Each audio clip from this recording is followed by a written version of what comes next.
El castellano dio sus primeros bajidos, al decir de Dámaso Alonso, en un monasterio riojano de nombre mítico, San Millán de la Cogolla.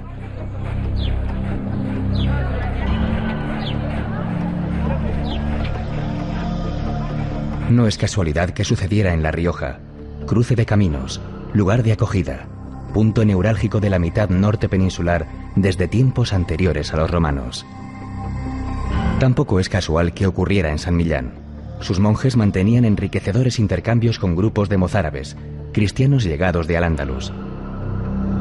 Allí trabajaban algunos de los más famosos copistas de la época.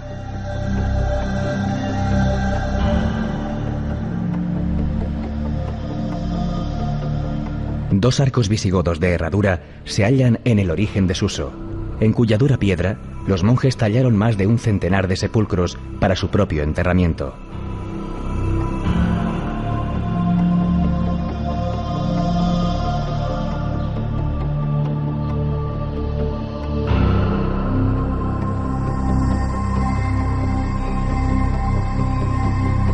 También encontraron aquí su acomodo las tumbas de los 7 infantes de Lara.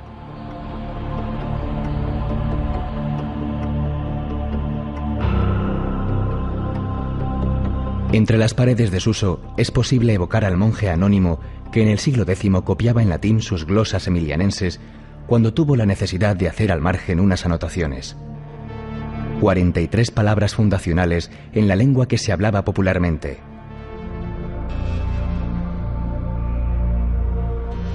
Cono aiutorio de nuestro dueno, dueno Cristo, dueno Salvatore.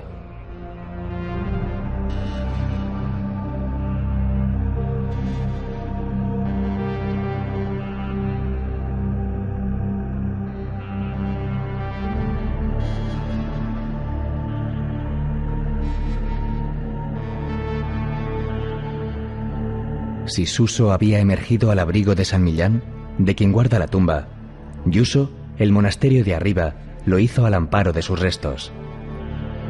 Mediaba el siglo XI y los bueyes que los trasladaban decidieron no caminar más. Pocos años después, en 1076, la comunidad de monjes benedictinos depositaba amorosamente, en el espacio sagrado que García de Nájera había mandado levantar, la arqueta que los contenía. Sus artísticos relieves en marfil narran la vida del santo.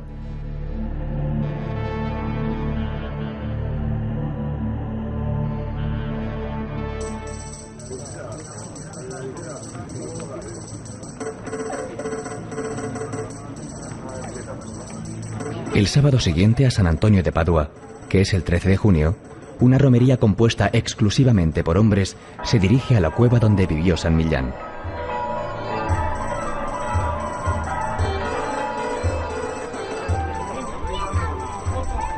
Se llega hasta allí atravesando praderas y hayedos, acompañados por el fragor del río Cárdenas. La excluyente participación masculina se explica porque en el siglo XVI subieron hasta la cueva los varones del valle, preocupados por una epidemia que afectaba especialmente a las mujeres. Dos hombres tuvo La Rioja. La devoción al santo y, cómo no, el vino, las canciones y las sólidas viandas son en la actualidad sus hilos conductores. Fue Gonzalo de Berceo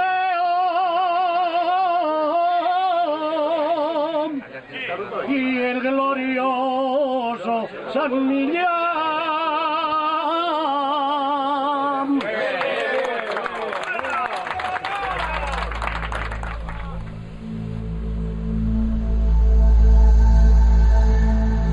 En Gonzalo de Berceo, nacido a finales del siglo XII en las proximidades de San Millán de la Cogolla y educado en el monasterio, tiene la lengua castellana su primer representante.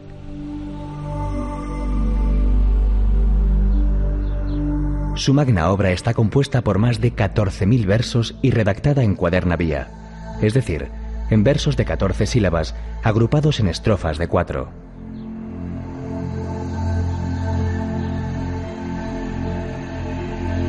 Berceo recuerda a su hijo ilustre con un busto. La inmortalidad de su nombre corre pareja con el aire recoleto, casi medieval, que se respira en este valle alto del río Cárdenas, que tanto trabajo cuesta dejar atrás.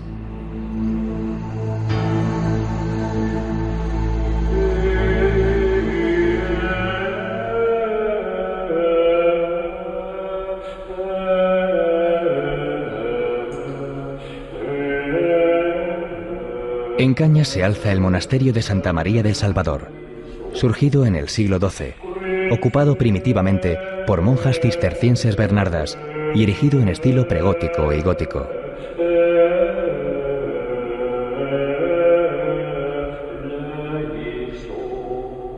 En su iglesia destaca el retablo mayor, obra renacentista atribuida a Guillem de Holanda, y el crucificado de la capilla mayor, expresiva talla gótica.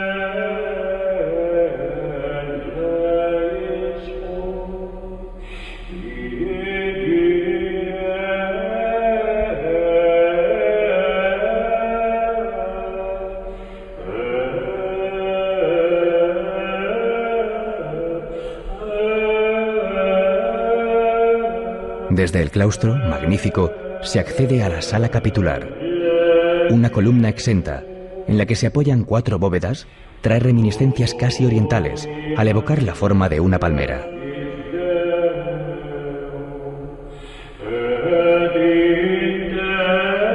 El cenobio femenino, habitado hoy por monjas cistercienses trapenses, acoge el enterramiento gótico de Doña Urraca, su auténtica alma mater.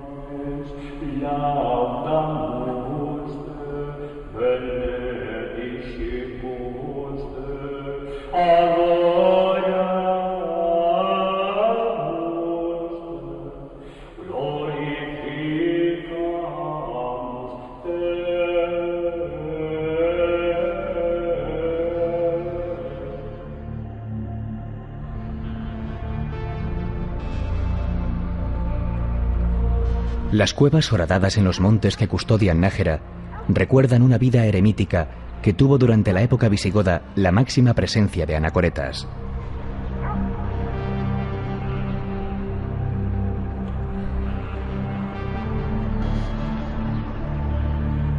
En la iglesia del monasterio de Santa María la Real, un dramático calvario en el que destaca el Cristo gótico corona el retablo mayor barroco, trabajado en nogal bañado en pan de oro. Lo preside una imagen de la Virgen, de finales del siglo XII. En Santa María la Real se combinan gótico, renacimiento y barroco.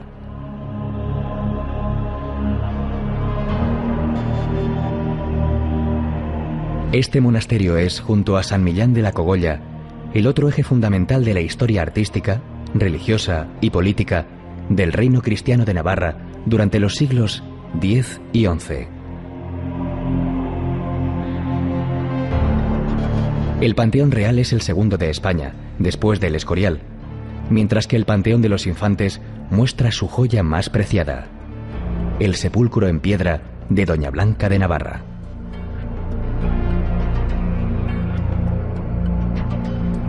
El emperador Carlos I contribuyó a la construcción del claustro plateresco de los Caballeros, visitando las obras en diversas ocasiones. Los benedictinos la habitaron hasta mediados del siglo XIX y tras ellos vinieron los franciscanos, que permanecen en la actualidad. Una magnífica puerta plateresca, así como las tracerías del claustro increíblemente labradas, culminan la contemplación de la historia y el deleite de los sentidos. La lengua, una vez más, sale a nuestro encuentro. De la afamada y bien nutrida biblioteca de Santa María la Real, tomó prestados Alfonso X el Sabio numerosos volúmenes, que le sirvieron para redactar la Crónica General de España. Cuentan los que de esto saben, que nunca los devolvió.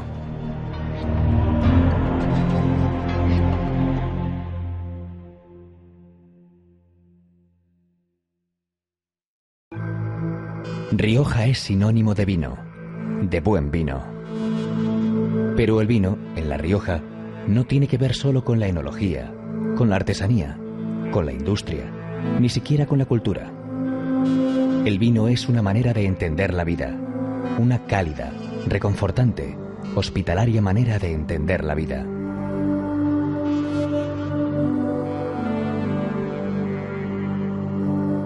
Levantaron iglesias y plantaron viñas, escribía refiriéndose a los monjes de los monasterios el riojano Gonzalo de Berceo. Y San Agustín remachaba: el vino, sabio en su medida, riega la ciudad de Dios.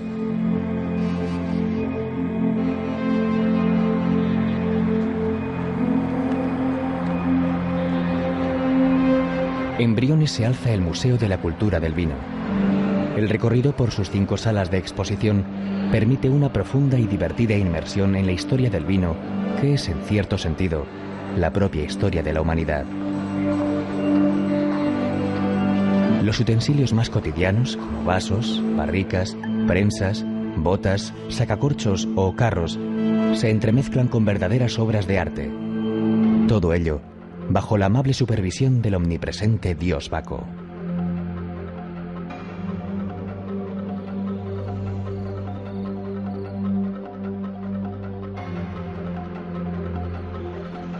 Producto de la pasión de la familia Vivanco, viticultores desde hace 4 generaciones, el museo es la culminación de más de 400 hectáreas dedicadas a la vid. En toda esta cultura vinícola, la bota de piel ocupa un lugar principal. Boteros riojanos elaboran estos recipientes cálidos y moldeables, cercanos y de buen tacto, que para que se conserven bien deben estar permanentemente envinados, es decir, ocupados por buen vino.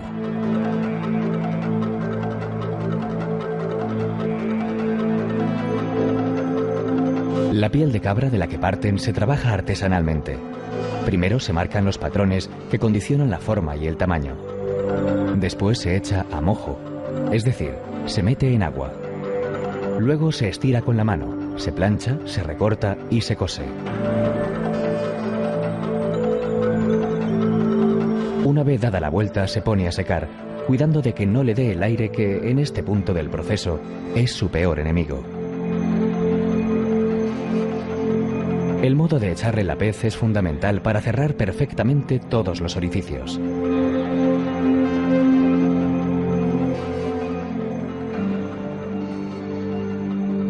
Una vez terminada, la bota debe estar siempre a punto para correr de mano en mano, acompañando unos buenos pimientos, chorizos, picadillo de lomo, pochas a la riojana o, para no salir de los viñedos, unas exquisitas chuletas de cordero al sarmiento.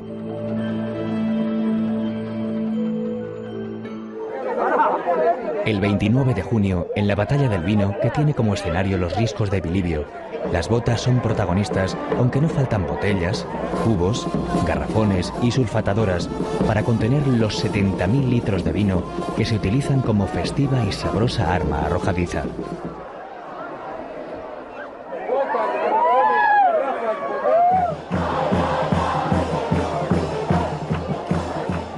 La tonelería es la otra artesanía imprescindible en el proceso del vino.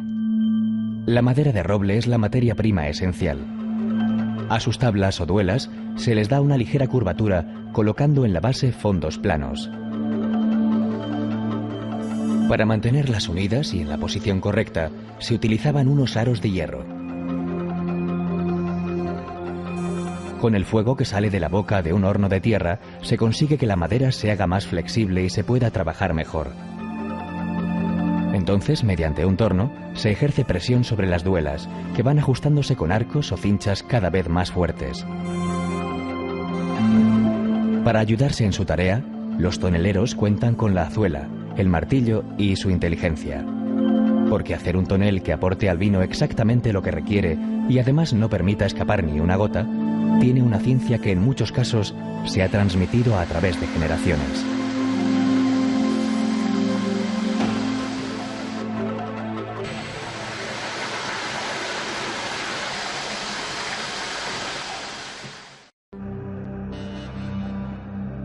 Las crónicas hablan de la Tebaida riojana, debido a la intensa vida eremítica que algún día albergó. También hablan de una abadía benedictina medieval.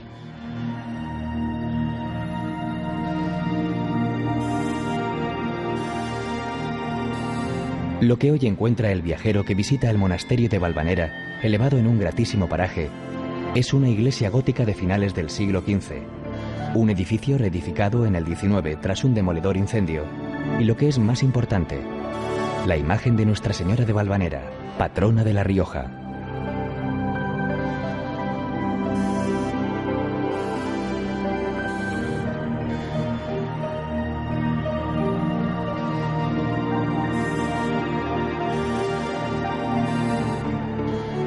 Hasta aquí acuden masivamente los riojanos para venerarla y para disfrutar de hayas, robles, encinas y brezos.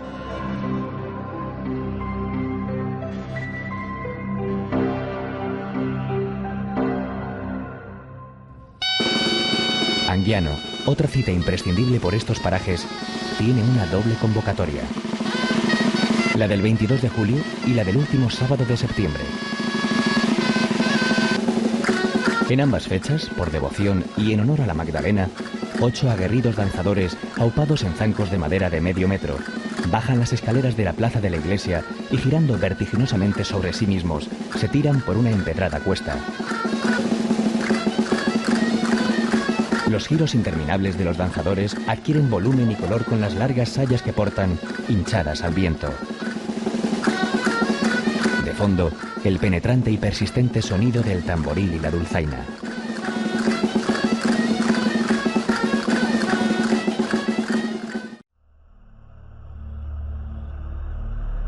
El camino de la lengua castellana discurre por estas tierras paralelamente al de Santiago. Ambos confluyen en Burgos.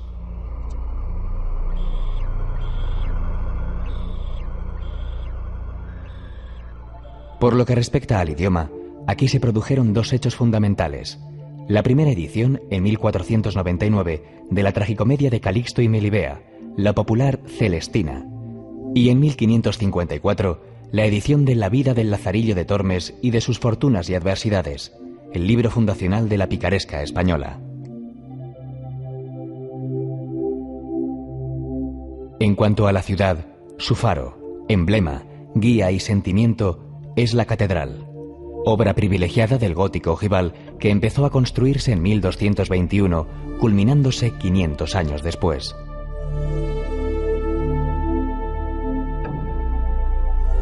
Sus agujas, visibles desde los 4 puntos cardinales, fueron creadas en el siglo XV por Juan de Colonia.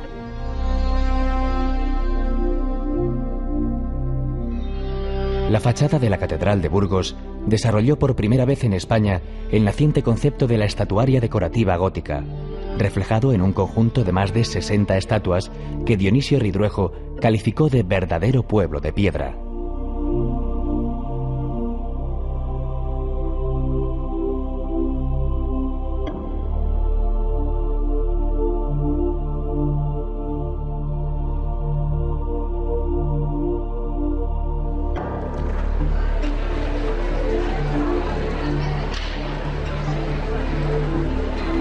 El carácter nutricio de Burgos, una de las despensas de Castilla, se refleja en sus establecimientos comerciales, con suculentos escaparates dedicados al buen comer que por aquí tanto se practica.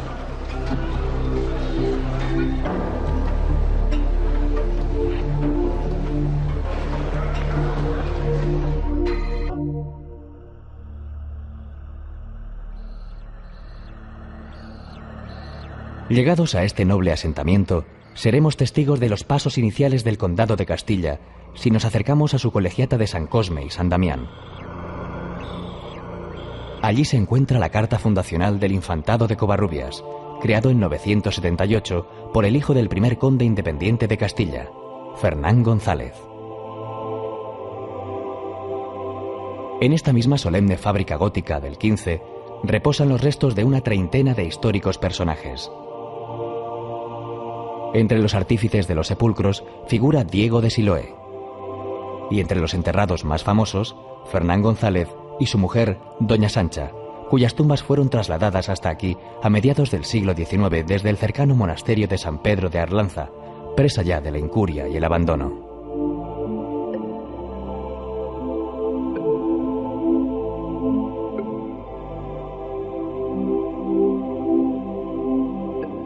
La verdadera joya de la colegiata es el tríptico de los Reyes Magos, espléndida obra hispano-flamenca atribuida a Gil de Siloé.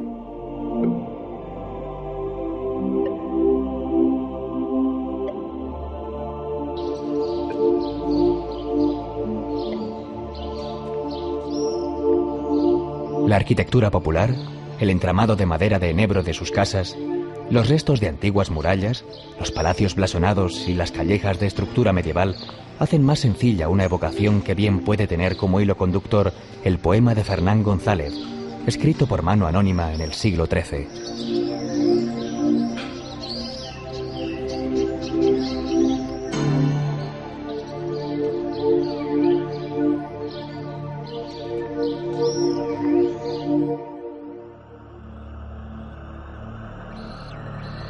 No está en la abadía de Santo Domingo de Silos el códice que contiene el penitencial con las más de 300 anotaciones en lengua romance efectuadas en el siglo XI para facilitar el trabajo de los confesores.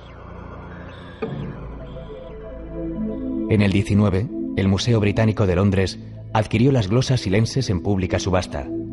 Allí pueden verse junto a otras obras maestras del arte mundial. Pero sí está su claustro de 2 pisos, una de las más bellas muestras del románico, con capiteles de influencia mozárabe llenos de historias delicadamente labradas y un deslumbrante artesonado de madera policromada.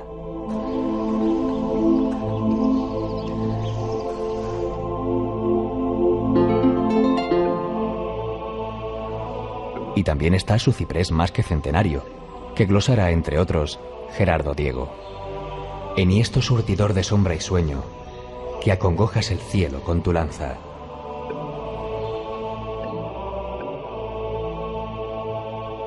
Y están los rezos de los monjes benedictinos elevados en canto gregoriano, y la iglesia neoclásica de Ventura Rodríguez, y la hospedería, solo para hombres.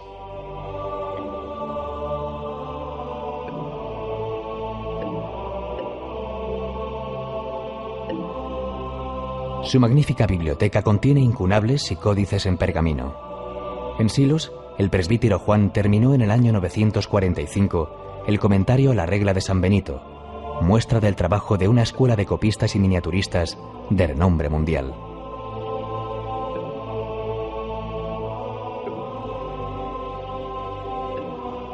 La botica, rebosante de tarros de exquisita cerámica de Manises y Talavera, nació para atender las necesidades tanto de los monjes como de la gente del pueblo.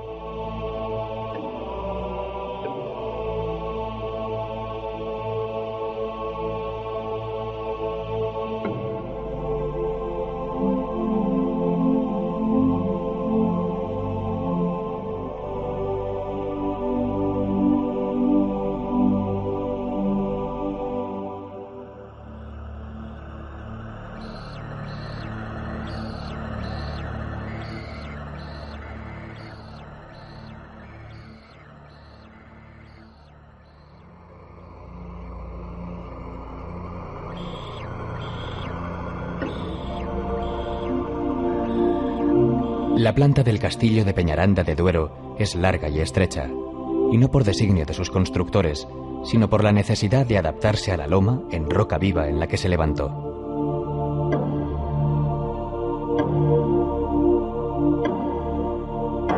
Sobre ella emerge, sólida y poderosa, la cuadrada torre del homenaje, dominando el dilatado paisaje castellano que se extiende a sus pies.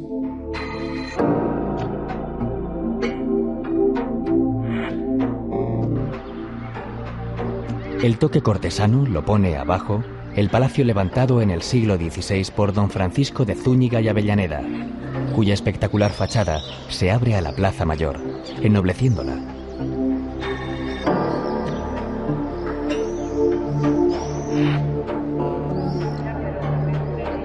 De gran elegancia es el patio interior, renacentista y florido, con doble piso de arcadas, así como su espectacular escalera y los artesonados y yeserías de gusto mudéjar.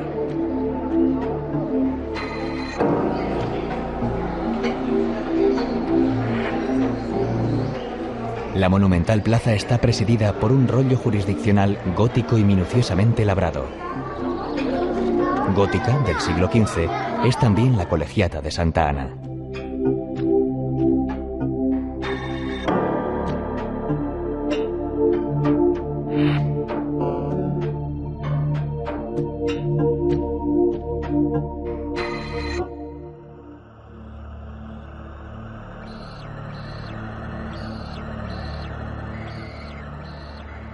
Las piedras originales de la fortaleza que preside Peñafiel, ya en la provincia de Valladolid, se remontan a comienzos del siglo X. La villa que crece a sus pies tiene el centro en la plaza del Coso.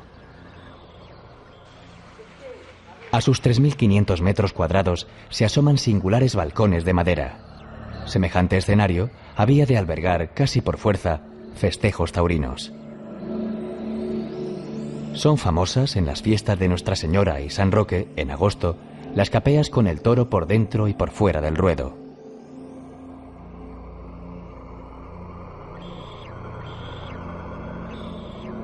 Entre las iglesias de Peñafiel figura la de San Pablo, de tiempos de Alfonso X, llamado muy justamente el Sabio. Su origen guerrero derivó con su sobrino don Juan Manuel en el gótico mudéjar que hoy ostenta. El autor de El Conde Lucanor es el primer prosista castellano con un estilo personal y el primero que se preocupa de que su obra se transmita fielmente, libre de los errores de los copistas.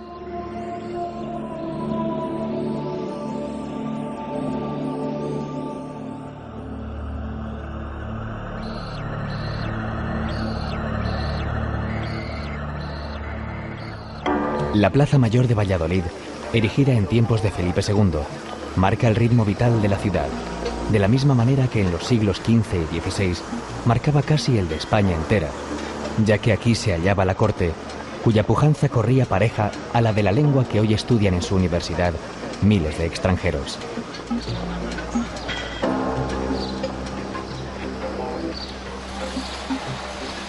Por lo que al camino de la lengua atañe, aquí vivió Miguel de Cervantes y nació Zorrilla. Su casa familiar, que se conserva prácticamente intacta, recoge muy bien el ambiente burgués y romántico reflejado en muebles, objetos y recuerdos del autor de Don Juan Tenorio.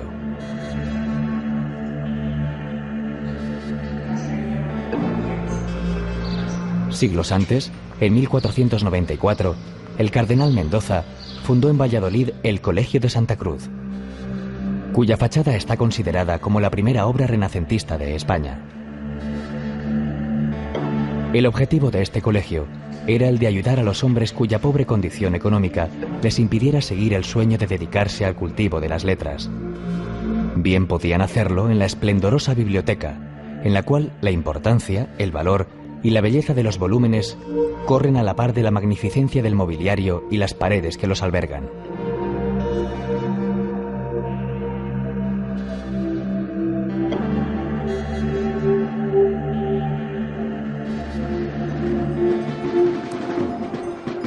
El sermón de las 7 palabras en una abarrotada plaza mayor marca, el viernes, el punto culminante de la Semana Santa.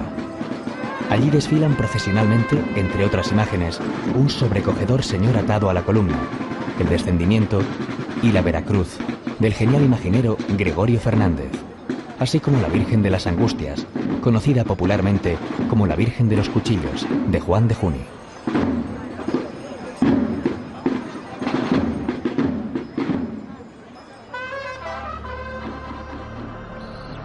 Carlos I lo puso en marcha y Felipe II, con la ayuda de su inseparable arquitecto Juan de Herrera, culminó la obra de su padre, convirtiendo el castillo de Simancas en Archivo General de la Corona. Su medio centenar de salas custodian unos 80.000 legajos.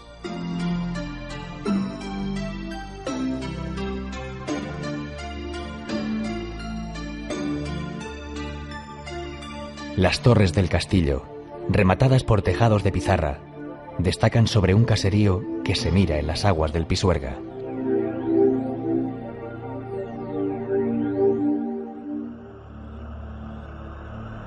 El histórico tratado permanece indisolublemente ligado a Tordesillas. Firmado en 1494, por él, las coronas de España y Portugal llegaron a un acuerdo acerca de la distribución de las tierras a colonizar o ya colonizadas en el llamado Nuevo Mundo.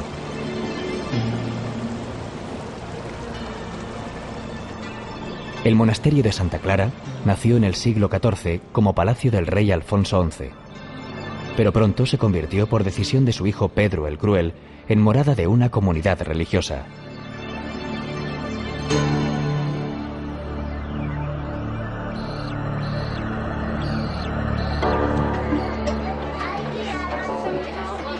La sobriedad y reciedumbre que se suponen tan castellanas se hacen presentes en la plaza mayor de una villa en la que bulle el comercio y donde, además de la repostería conventual, tienen fama los polvorones.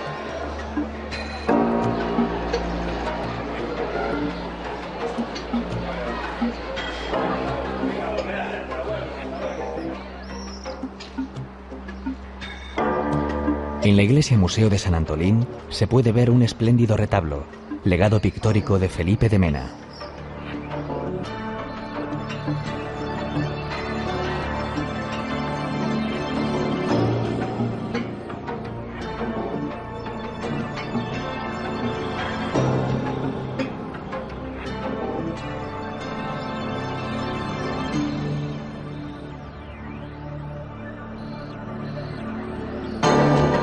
Bien saben los muros del espectacular castillo de la Mota, erigidos entre los siglos XIII y XV, de las angustias y sufrimientos de esa doña Juana, conocida por la posteridad como la Loca. La solidez actual de la fortaleza procede de diversas y profundas restauraciones. La torre del homenaje es una de las más rotundas y elevadas de España, mientras que en sus pétreos lienzos se deja ver un claro estilo mudéjar.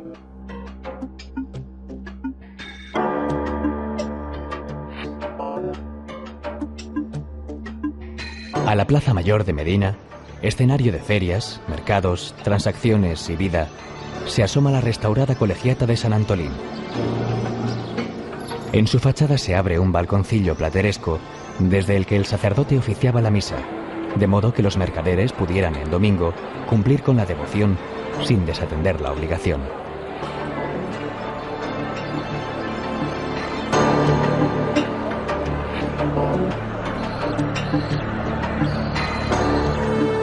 El Museo de las Ferias, ubicado en el antiguo templo de San Martín, refleja la importancia de una ciudad llamada la Wall Street del medievo.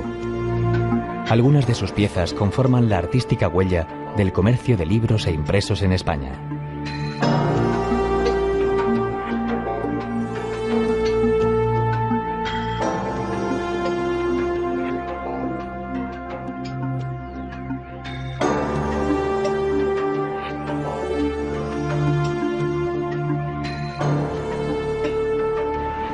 A orillas del Tormes, con el perfil urbano dominado por las siluetas de sus dos catedrales, Salamanca enhechiza la voluntad de volver a ella. Así lo sentía Cervantes, y así lo sienten siglos después todos los que de la apacibilidad de su vivienda han gustado.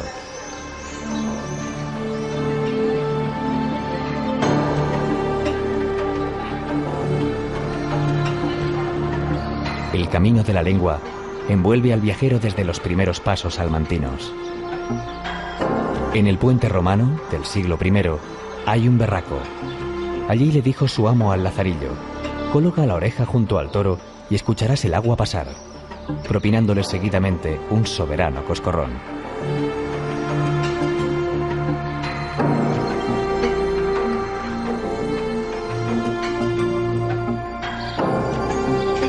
La estatua de Fray Luis de León preside el plateresco patio de las escuelas frente a la espectacular fachada de la universidad, en cuya capilla está enterrado.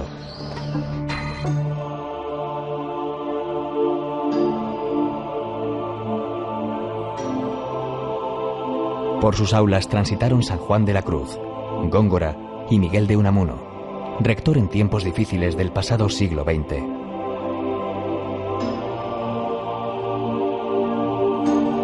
Otro de sus catedráticos, Antonio de Nebrija, editó en Salamanca, en 1492, la Gramática de la Lengua Castellana, con la que se fijaron por primera vez las normas de uso del castellano.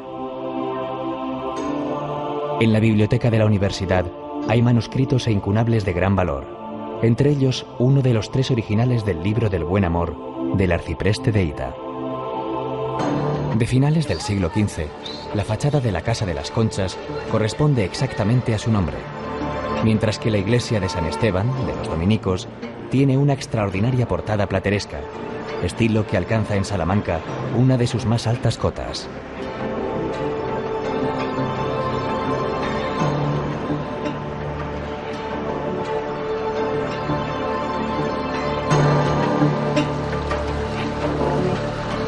El barroco se impone en el claustro de la clerecía, prolongándose en la Plaza Mayor, trazada por Churriguera en el siglo XVIII.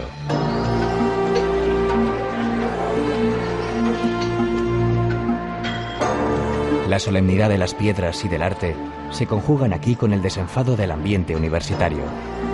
Miles de chicos y chicas estudian, viven y se divierten en una ciudad que fue también, al parecer, testigo de los amores de Calixto y Melibea.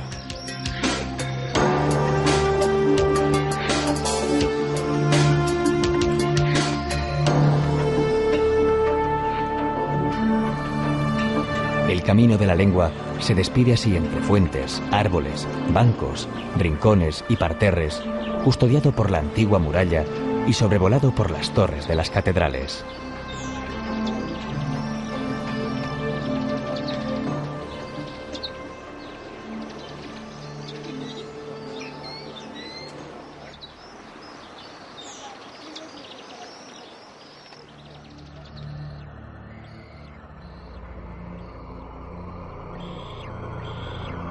En los Cuatro Postes, desde donde se contempla una de las mejores panorámicas de Ávila y sus murallas, alcanzaron los familiares de Teresa de Cepeda y Ahumada a la santa y a su hermano, dispuestos a correr aventuras y entregar a Dios cuerpo y alma. Ese carácter decidido y apasionado la acompañó durante toda la vida, parte de la cual discurrió en la ciudad de su nacimiento.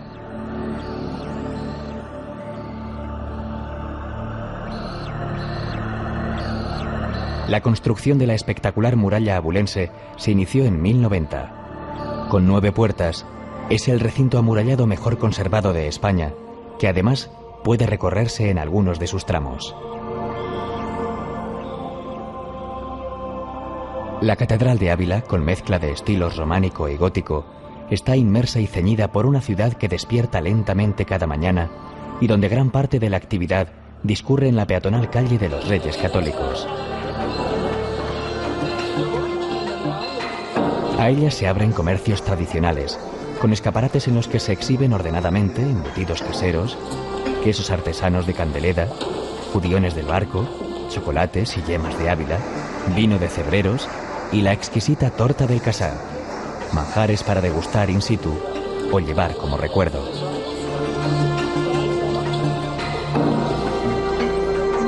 El viernes es un día especialmente recomendable para este cometido, ya que se monta un popular y suculento mercado de frutas, verduras y hortalizas.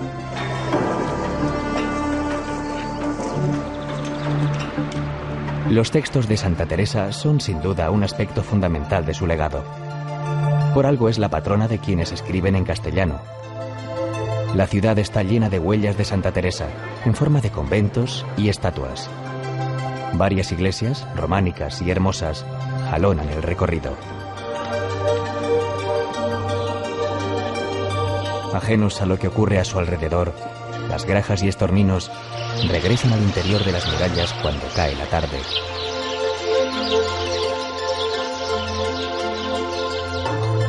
Todas estas piedras y otras monumentalmente dispuestas se vivifican en Ávila, donde el pasado, la historia, las leyendas y el arte toman así cuerpo ante los asombrados ojos de miles de espectadores.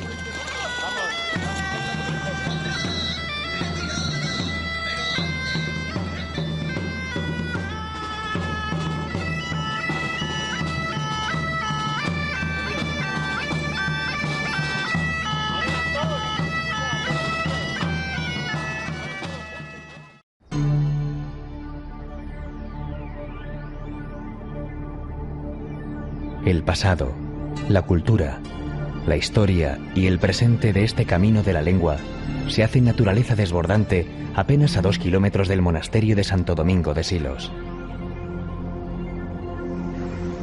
Es el desfiladero de la Yecla, garganta excavada en la roca caliza de las peñas de Cervera por los efectos de la erosión.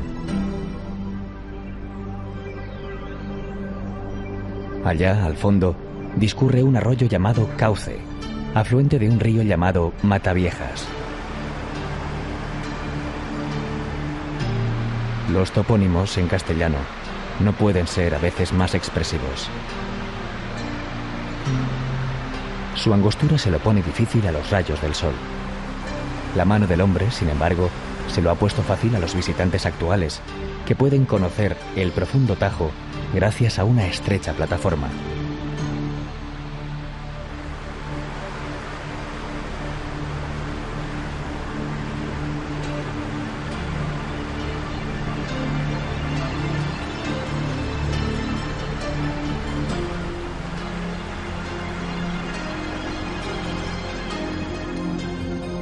Los cielos de la Yecla están surcados por una nutrida colonia de buitres leonados que ha encontrado aquí su hogar y acomodo. Lo mismo que halcones peregrinos, águilas reales, gavilanes y azores. Hermosos nombres para sorprendentes ejemplares que atraviesan veloces las cortadas y se refugian en ellas.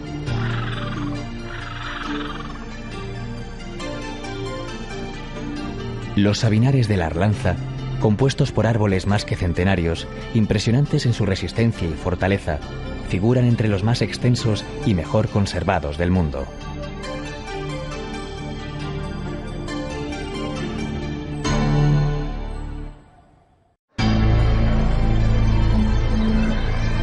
La recia Castilla no podía ser menos en cuanto a su gastronomía se refiere. A partir de una base consistente que ayude a combatir los rigores del clima, se elaboran a conciencia y todavía en muchos lugares de manera artesanal unos platos que en ocasiones se convierten en objetivo esencial del viaje. La matanza del cerdo es una actividad tradicional y los derivados de este animal constituyen un sólido sustento para muchas familias.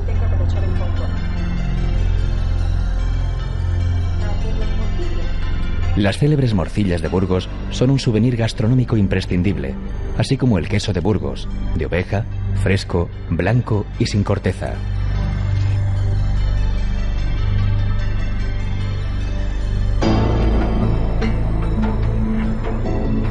En esta misma provincia burgalesa está muy arraigada la olla podrida, suculenta y apetecible a pesar de su nombre. En el siglo XVII, Covarrubias, en su Tesoro de la lengua castellana, dice de ella: la que es muy grande y contiene en sí varias cosas, como carnero, vaca, gallinas, capones, longaniza, pie de puerco, ajos y cebollas. Púdose decir podrida, en cuanto que se cuece muy despacio, que casi lo que tiene dentro viene a deshacerse, y por esta razón se puede decir podrida, como la fruta que madura demasiado.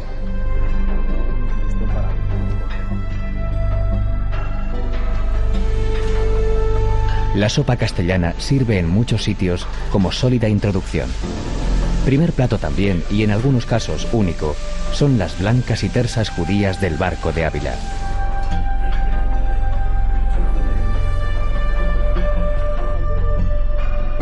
Después, si se tiene fuerza para ello, puede venir un lechazo.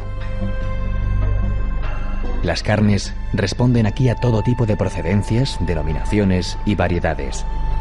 Cordero, cabrito, chuletón, tostón, caldereta, cuchifrito.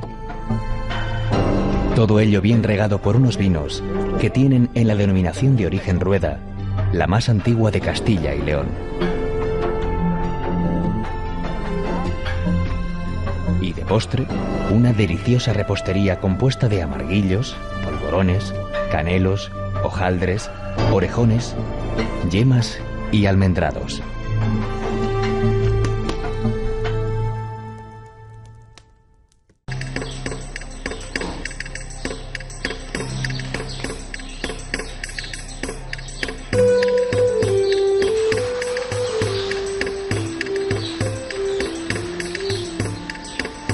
Mucho han cambiado los tiempos, por fortuna, para la artesanía. En lo esencial, sin embargo, sigue siendo lo mismo.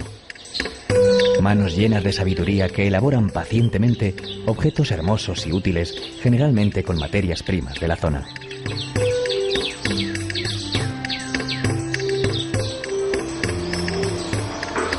De ese cambio participan plenamente los hermanos Indalecio, Manuel y Víctor Rodríguez.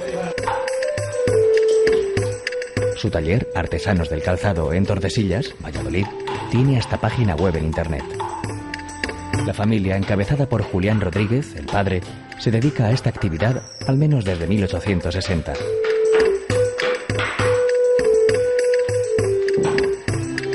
fabrican el calzado por encargo, generalmente con piel de ternera. Entre los modelos más apreciados está el boto rociero o boto campero, que realizan, según sus palabras, moldeado, empalmillado, montado y punteado a mano. Todo con cabo, dado de pez y cera virgen, que proporcionan una gran flexibilidad, comodidad e impermeabilidad.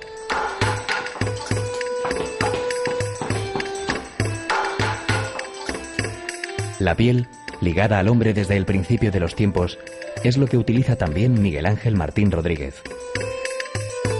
Su taller de repujado se encuentra en Aranda de Duero, Burgos. Para elaborar un trabajo que, una vez terminado, firma orgullosamente al fuego, se vale de instrumentos muy sencillos: escuadra, cartabón, compás, buril, bolas. La parte de atrás de la piel se llama carne. Es muy suave y sobre ella se traza el dibujo a realizar. La otra cara se llama flor. Durante todo el proceso, el cuero es humedecido por el artesano para poder moldearlo mejor. Con el buril y las bolas, reafirma los trazos marcados previamente y les va dando relieve.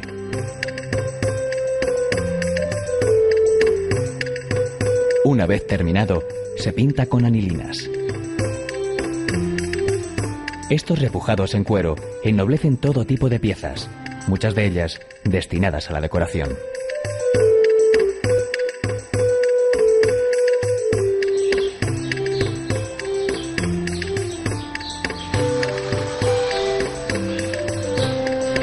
A la naturaleza acuden las mujeres de Navalosa, Ávila, en busca de la materia prima con la que elaborar sus preciosas gorras y sombreros. En este caso es el centeno, cereal moldeable y con hermoso color. La recogida se ha de hacer a mano para que no se estropee. Después, separan las pajas por tamaños y grosor. Cada una de ellas tiene un destino diferente, bien sea para hacer las trenzas, los picos o el adorno final, llamado encarruaje. Muchas de estas mujeres aprendieron en su niñez, a menudo ligada a las labores del pastoreo. Los largos días se hacían más llevaderos mientras trenzaban gorras para protegerse del sol. En la artesanía el sentido utilitario no está reñido con la belleza, lo que explica que muchos de estos objetos, como las gorras y sombreros de Navalosa, perduren con el correr de los tiempos.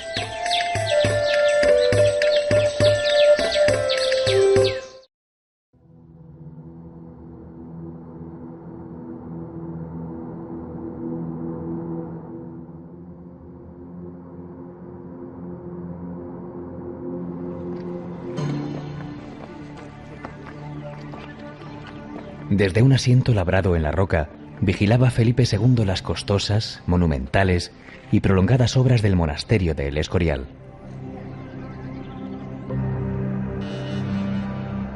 Quienes hasta allí llegan ahora, contemplan una espectacular vista del monte Abantos, el pueblo y el monasterio.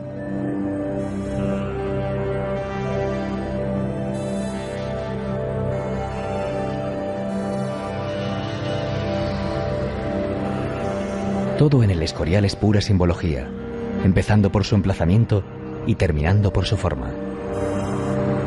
Para el catedrático de la Universidad Complutense José Luis Avellán, el monasterio se concibió como un microcosmos que era al mismo tiempo templo, palacio, convento, colegio y biblioteca.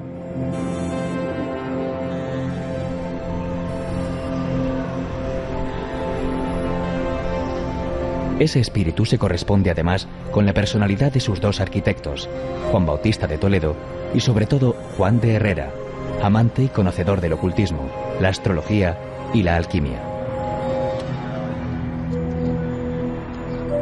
Entre las joyas que custodia su extraordinaria biblioteca se encuentran el Códice Albeldense, del siglo X, 2 de los 4 códices que contienen las cantigas de Santa María, escritas por Alfonso X el Sabio en el siglo XIII, y obras autógrafas de Santa Teresa de Jesús. Al atardecer se puede ver en alguna de las torres un resplandor dorado que la leyenda atribuye a un gesto de dignidad y arrogancia frente al embajador francés, quien no creía que el Imperio español pudiera culminar tan faraónica obra. Cuenta el eco legendario que Felipe II, además de demostrar que había dinero, se permitió el lujo de rematar la construcción con ladrillos de oro en la torre central y en 2 laterales. La realidad es que el fulgor vespertino procede de las tapas de bronce dorado de unos relicarios colocados en ellas.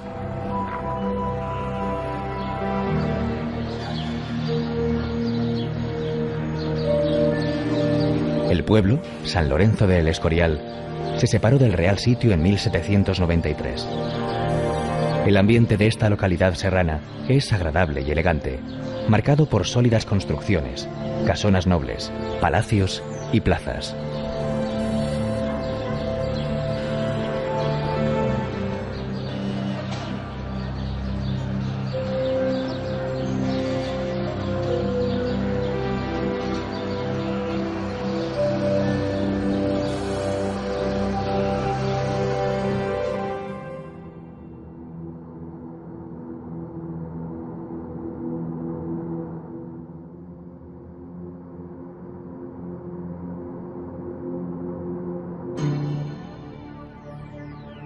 Tiene el castellano un escritor indiscutible y un libro de referencia, Miguel de Cervantes y su ingenioso hidalgo Don Quijote de la Mancha, la obra fundacional de la novela moderna. El camino del castellano ha de recalar por fuerza en Alcalá de Henares, donde en 1547 vio la luz el llamado Príncipe de los Ingenios. Aquí se conserva la casa natal, convertida en museo, que alberga una magnífica colección de ediciones cervantinas.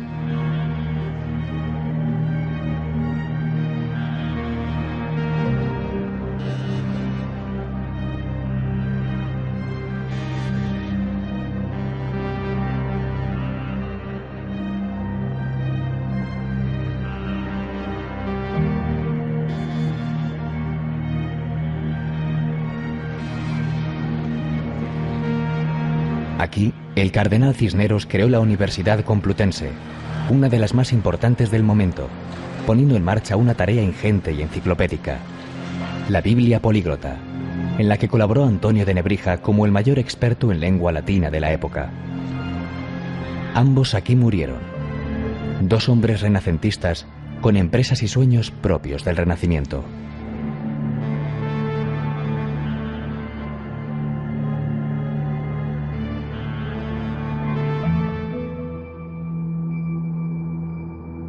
Madrid es una ciudad viva y desbordante, hospitalaria, mestiza y llena de luz. Una ciudad que parece no dormir nunca, pero que a pesar de ello, se despereza suavemente cada amanecer. El camino de la lengua castellana tiene en la Biblioteca Nacional uno de sus templos. Su frase emblemática, custodiamos todos los libros, insiste en ese todos, que son más de 3,5 millones de ejemplares. Sus fondos incluyen incunables y primeros tomos impresos en el siglo XV, además de manuscritos y archivos personales, fotografías, carteles y dibujos. Desde finales del siglo XIX, comparte con el Museo Arqueológico Nacional un monumental palacio, cuya fachada, en el caso de la biblioteca, se abre al Paseo de Recoletos, contiguo a la Plaza de Colón.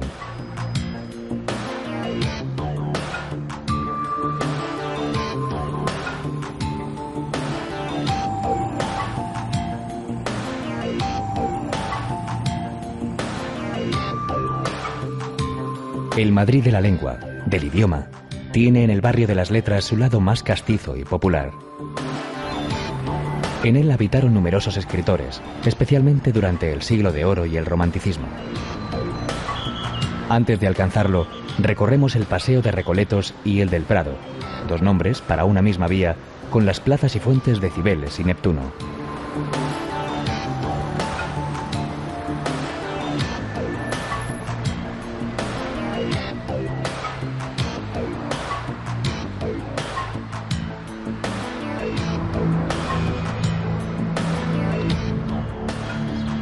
En esta zona, la más elegante de la ciudad, dejaron su sello el rey Carlos III y sus arquitectos favoritos, Sabatini, Villanueva y Ventura Rodríguez.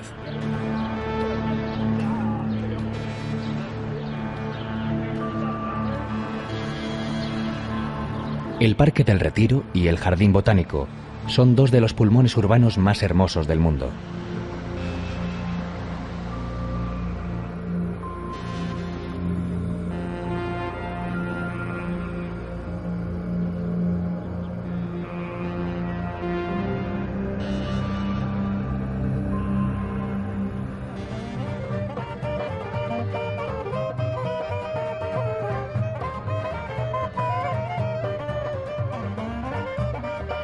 El Retiro se convierte cada primavera en escenario de una multitudinaria feria del libro.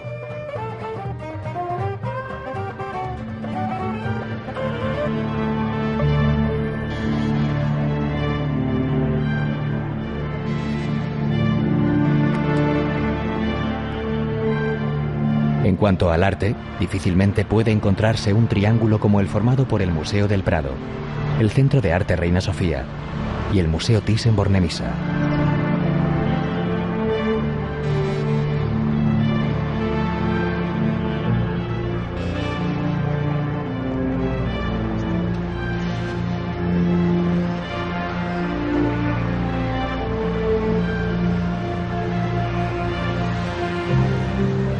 En la imprenta de Juan de la Cuesta se llevó a cabo en 1605 la primera edición de la primera parte del Quijote, custodiada en la Biblioteca Nacional. El barrio de las Letras conserva las huellas de numerosos escritores y de sus obras. Muchas de sus calles son peatonales.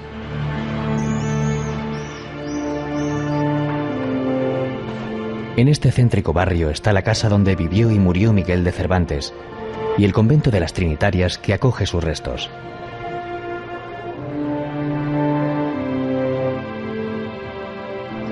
También la vivienda que alojó a Lope de Vega, enterrado en la iglesia de San Sebastián.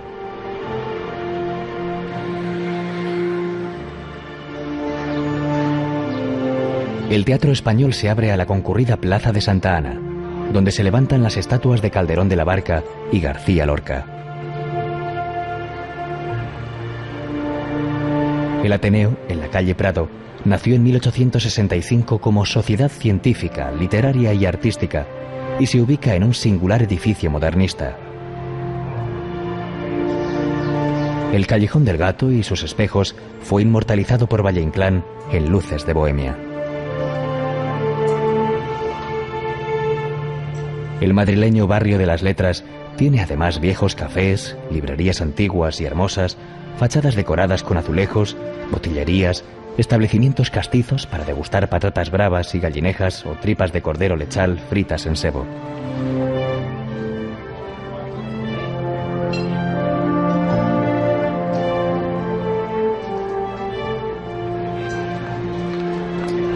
Y en el suelo, una sucesión de placas que reproducen frases de muchos de los escritores que nos han acompañado a lo largo de esta ruta de la lengua castellana.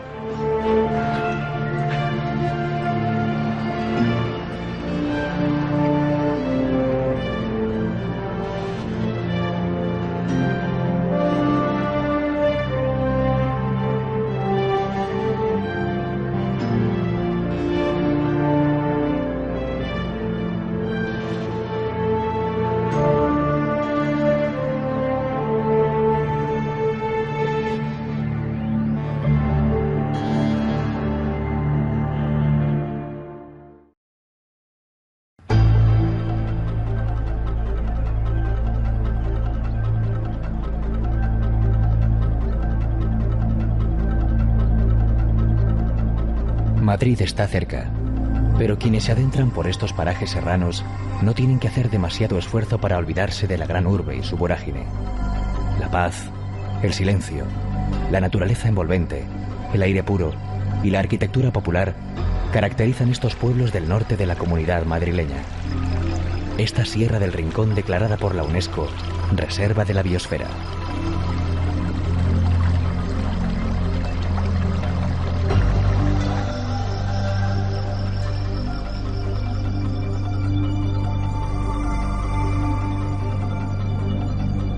Dehesas y prados se conjugan con tierras de labor que aún se cultivan y con alturas cubiertas sobre todo de pinos. También está viva la actividad ganadera. rebaños de cabras que a veces, y por fortuna, obligan al automovilista a adaptarse a su ritmo.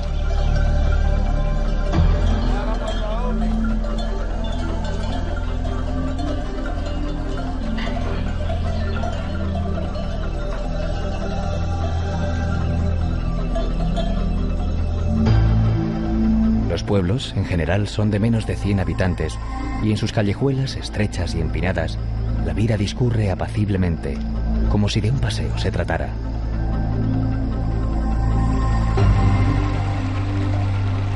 Uno de los tesoros más conocidos es el Hayedo de Montejo, donde además de hayas hay acebos, abedules y robles, salpicados de helechos, hiedra y madreselva en los lugares más húmedos.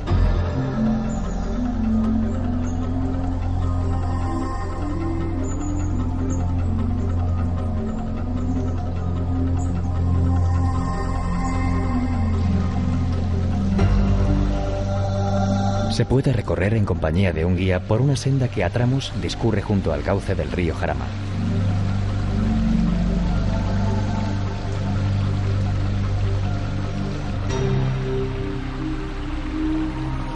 La caducidad de las hojas hace que este bosque, uno de los hayedos más meridionales de Europa, se muestre especialmente vivo, cambiante, multicolor.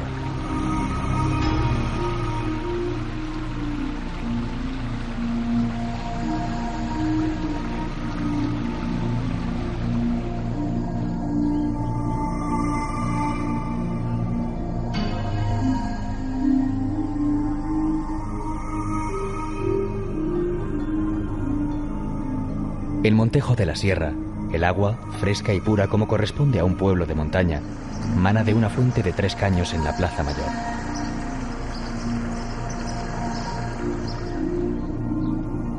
Sobre el caserío, destaca la espadaña de la iglesia de San Pedro.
Transitar por las carreteras de esta sierra resulta una verdadera delicia.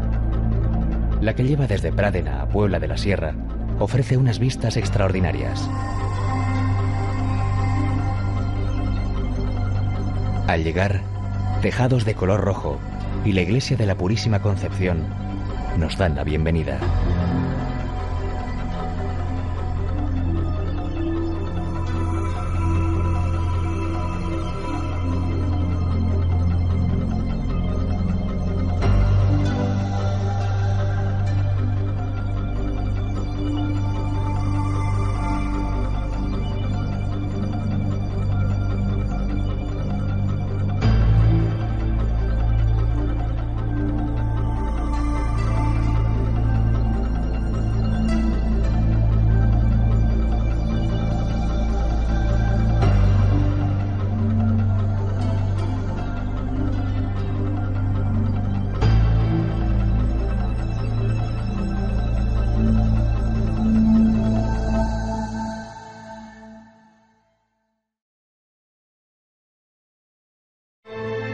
Ordenar palabras no es sino una manera bella y creativa de tratar de ordenar la vida.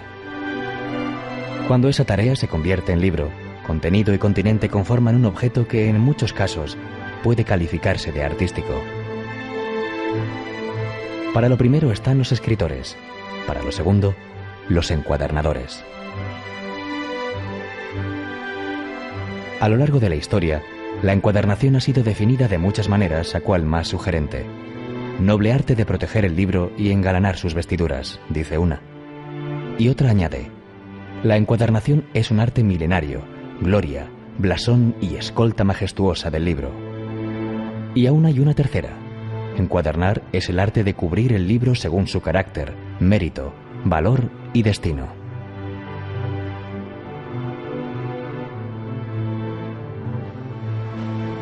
Entre los nombres unánimemente reconocidos figura el de Antolín Palomino, definido por sus colegas como romántico, cariñosísimo y poco sujeto a horarios. Palomino cerró su taller a finales de los años 70 del pasado siglo. Sus hierros y demás útiles de trabajo están en la madrileña Imprenta Artesanal Municipal, instalada en el Centro Cultural Conde Duque, donde siguió ejerciendo su magisterio.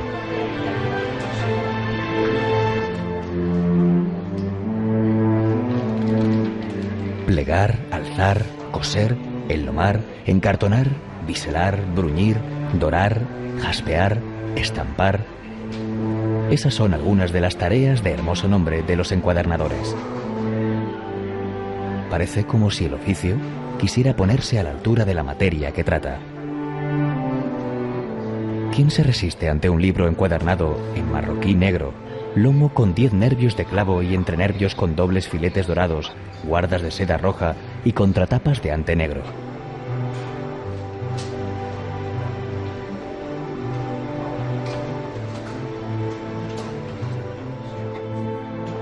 A la sensualidad del objeto se suma así la sensualidad del lenguaje.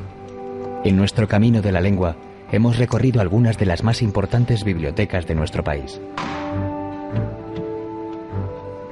En todas ellas, unidas indeleblemente a lo largo de los siglos, las palabras están arropadas por el trabajo milenario de unos encuadernadores que han sabido transformar su tarea cotidiana en obra de arte.